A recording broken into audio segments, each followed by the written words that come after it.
Mexican mint ఇది ఒక అద్భుతమైన ఆయుర్వేద ఔషధ మొక్క. దీనిని వాడుక భాషలో వామాకు అని కూడా పిలుస్తారు. మైగ్రేన్ నొప్పితో బాధపడేవారు ఈ వామాకు రసాన్ని కనుక తలకు రాసుకున్నట్లయితే వెంటనే ఉపశమనం పొందుతారు. చూసిన ప్రతి ఒక్కరూ లైక్ చేయండి, షేర్ చేయండి, సబ్స్క్రైబ్ చేయండి.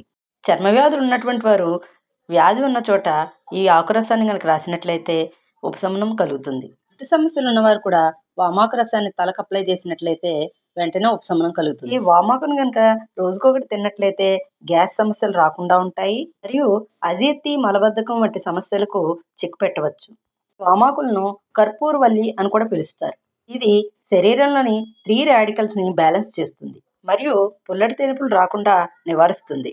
ఈ ఆకులలో యాంటీ ఆక్సిడెంట్ ఉండడం వలన శరీరంలో ఇమ్యూనిటీ పెరుగుతుంది. ఈ రోజుల్లో ప్రతి రోగానికి యాంటీబయాటిక్ ట్యాబ్లెట్ ఇస్తున్నారు కదా, అటువంటి యాంటీబయాటిక్ ట్యాబ్లెట్స్ వాడడం వలన సైడ్ ఎఫెక్ట్స్ ఎక్కువగా ఉంటాయి. సైడ్ ఎఫెక్ట్స్ ఎక్కువగా ఉన్న మందులు వాడుకునే బదులు ఇటువంటి చిన్న చిన్న చిట్కాలు చేయడం వలన మన ఆరోగ్యం బాగుంటుంది కదా. మాకు కొమ్మను తెచ్చి కుండీలో వేసిన చాలా అంటే చాలా ఈజీగా పెరుగుతుంది. ఇంట్లోనే పెంచుకోవచ్చు. రోజుకు 2 వామాకుల్ని నీటిలో వేసి మరగపెట్టి టీలా తాగినట్టయితే వర్షాకాలంలో, శీతాకాలంలో వచ్చేటటువంటి జలుబు, దగ్గు నుండి ఉపశమనం పొందవచ్చు. వీడియో నచ్చినట్లయితే లైక్ చేయండి, షేర్ చేయండి, సబ్స్క్రైబ్ చేయండి. మీ రాజేశ్వరి.